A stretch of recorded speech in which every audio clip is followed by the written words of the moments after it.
Alors aujourd'hui, je vais te donner 5 conseils pour bien choisir ta thérapeute, ton psychologue, ta psychologue, si tu te sens atypique et différent ou hypersensible, THPI, enfin bref. Euh, alors, la première des choses vraiment qui est super importante de comprendre, c'est de choisir soi-même son thérapeute. Parce que c'est quelque chose de très personnel et évidemment, peut-être que si tu es pas bien, eh bien, tu as des personnes qui te proposent une thérapeute, mais c'est super important que même si eh ben, elle t'a été proposée, que tu valides en fait. C'est la façon, enfin ce que tu découvriras de la personne, n'y va pas les yeux fermés, c'est ça que je veux dire. Il faut vraiment que tu sois impliqué dans le choix de la thérapeute et que ce soit toi qui fasses le choix. C'est une démarche, encore une fois, personnelle et c'est important que tu sentes la personne même avant même d'aller la voir.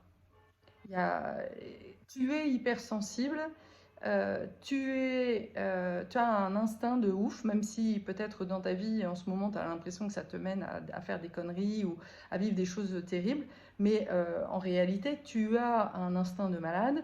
Donc il est vraiment important que tu écoutes ça et que tu fasses confiance justement dans ton instinct pour te guider vers la bonne personne. Ça, c'est vraiment déjà la première des choses. C'est pas ta tête qui choisit, c'est ton bide, c'est voilà l'élan, le cœur. Tu sens la personne. Ça c'est vraiment important. La deuxième des choses, oui, que je t'invite à regarder pour choisir une thérapeute, eh bien, c'est son parcours. Tu es atypique, tu es différent, alors il te faut quelqu'un qui soit différent si tu veux être compris. Pour la petite histoire, j'ai fait à peu près 50 thérapies avec une psychologue tout à fait classique. Alors, ça, évidemment, ça m'a aidé sur mon chemin, mais très vite, j'ai tourné en rond et en fait, j'avais plus grand-chose à lui raconter en fait. Mais à l'époque, je ne savais pas en fait qu'on pouvait changer. Je ne savais pas qu'il pouvait y avoir des gens différents. Donc c'est pour ça que je fais cette vidéo. Parce qu'à l'époque, je ne savais même pas en fait qu'on pouvait se permettre de changer de thérapeute, de dire bah non, ciao. Et pourtant, ça paraît tellement normal. Quand tu vas dans un restaurant que tu n'es pas satisfait, tu y retournes pas. Bah, en fait, il y a un attachement qui se crée avec la thérapeute et ça, faut vraiment s'en méfier. Ça fait partie, voilà pour moi, de la deuxième clé, c'est-à-dire de choisir une thérapeute qui ne va pas créer une emprise. C'est-à-dire une thérapeute qui, à la fin de la séance, te propose, si tu veux un nouveau rendez-vous, c'est OK. Mais par contre, une thérapeute qui t'impose un rendez-vous toutes les semaines, c'est pas OK. La relation de la thérapeute au client, pour moi, c'est vraiment d'égal à égal. Elle n'est pas supérieure, elle n'est pas voilà, sachante. C'est une relation d'égal à égal et pour moi, c'est vraiment important de garder ça. La personne, elle est juste un peu devant toi, elle est ton guide, mais elle ne décide pas à ta place en fait. Elle est là pour t'accompagner, elle est là pour t'aider à reprendre ton autonomie et à faire tes choix en conscience. Ça, c'est vraiment super important. La troisième des choses, donc, pour choisir cette personne-là, comme j'ai commencé à le dire, c'est le parcours. Parce que, bah oui, si c'est une thérapeute qui a juste appris à l'université, qui a un parcours très académique, laisse tomber. À mon avis, ça ne te conviendra pas. Parce que, en plus, souvent, les parcours académiques, eh ben, c'est Freud, la référence, ou Lacan, ou voilà. Mais on ne va pas toucher l'aspect spirituel. C'est-à-dire que ça va être une thérapie qui va, quelque part, te maintenir dans une position de victime.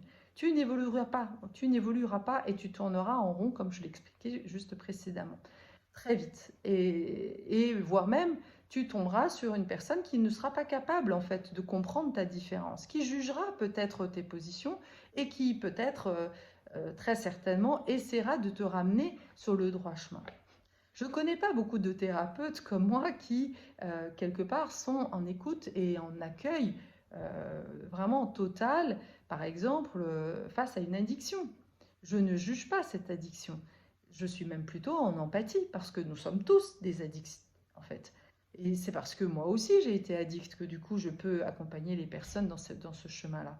Donc ça, c'est vraiment important pour moi d'avoir une personne qui sait de quoi elle parle, qui a vécu des choses terribles, qui a fait un vrai parcours introspectif avant de faire ce métier-là.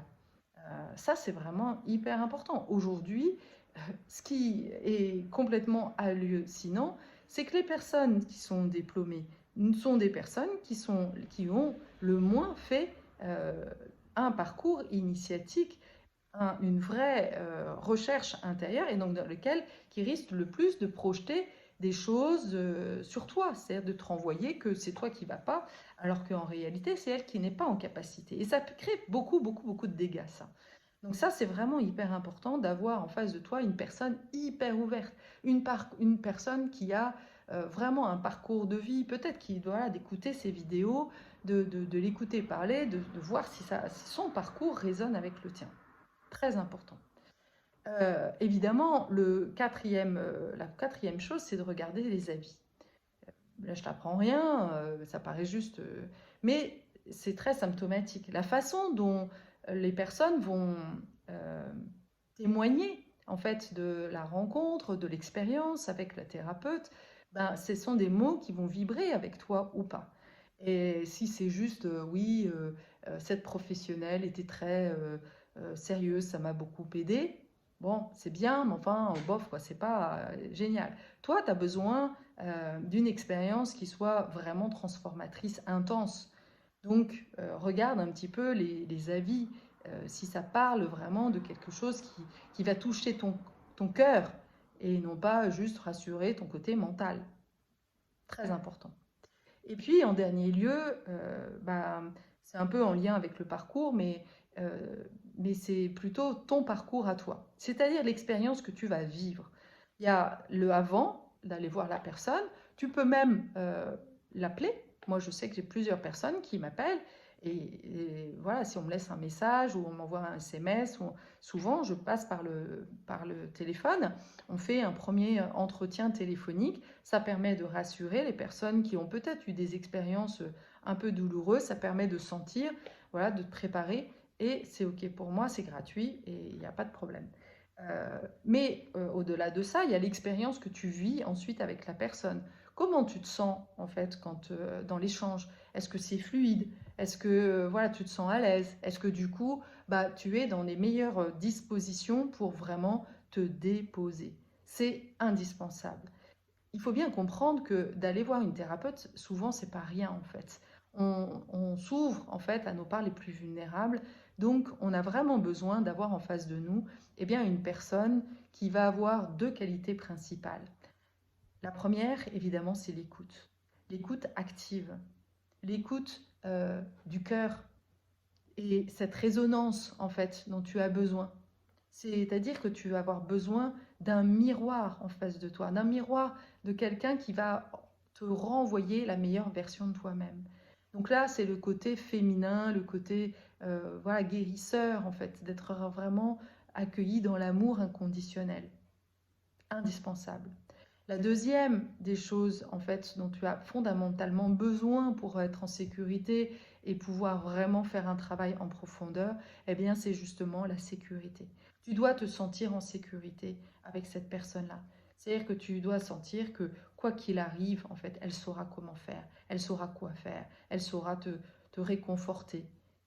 Et donc là, bah oui, tu peux complètement te lâcher prise, laisser les émotions émerger. Tu sais qu'il n'y aura pas de jugement et que tu seras soutenu en fait dans ce que tu vis.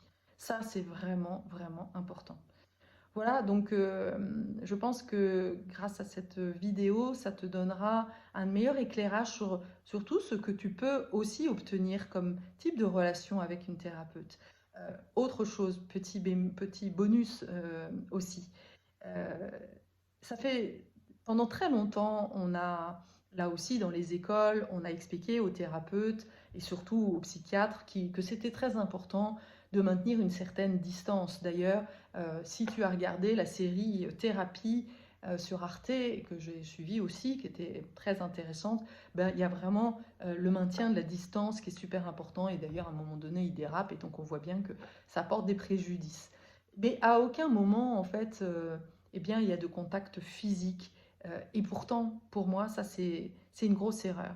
Et aujourd'hui, il y a plein de professionnels, surtout des Américains, qui se rendent compte que, eh bien, il y a quelque chose euh,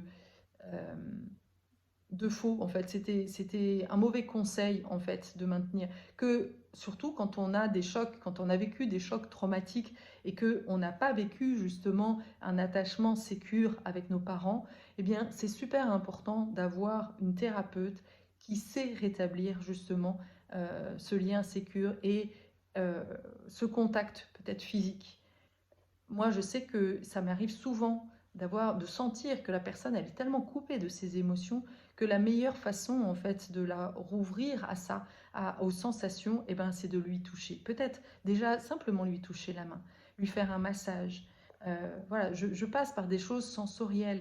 Je suis, voilà, j'ai un spectre très large, en fait, de façon d'accompagner parce que j'écoute mes intuitions. C'est pas, j'ai pas de protocole, en fait. Je sais pas comment je vais accompagner la personne avant même qu'elle arrive, contrairement à des thérapeutes qui ont, ou des coachs qui ont, voilà, des protocoles définis. Pour moi, ça, c'est pas humain, en fait. Une thérapeute qui est vraiment dans son rôle de guérisseuse, eh bien, elle est juste connectée au cœur et elle sait, elle sent de quoi le client, en fait, va avoir besoin, en fait. Et elle le fait, en fait. Ça, c'est vraiment la meilleure façon pour moi de prendre soin, justement, de ses clients. Et ça, c'est vraiment important d'avoir pour moi une thérapeute qui, justement, ne s'est pas mis trop de barrières, en fait, dans la façon d'accompagner. Moi, je fais plein de choses, en fait. Il y a des fois, je peux danser avec mes clients. Ça dépend de quoi il a besoin, en fait. Ça, c'est vraiment important. Voilà, j'espère que cette vidéo t'aura éclairé, encore une fois, sur ce que tu peux trouver comme type de thérapeute. Parce que, évidemment, là encore, les idées, c'est super important de voir qu'est-ce qu'on projette comme image de thérapeute, même dans la télé. Voilà, toujours le même stéréotype de la personne sur son canapé, du mec qui l'écoute, qui fait juste des questions, mais qui ne s'implique pas émotionnellement. Et pour moi, une thérapeute pour hypersensible, eh ben, il faut qu'elle se mouille, en fait. Parce qu'on a besoin, l'hypersensible, il a besoin de sentir qu'il y a vraiment un lien, une connexion de cœur à cœur. Voilà. N'hésite pas à mettre tes témoignages. Voilà, ça c'est vraiment important.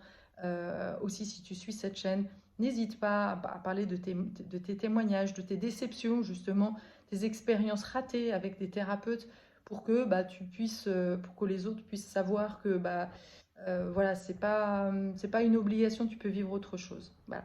Merci à toi, à bientôt.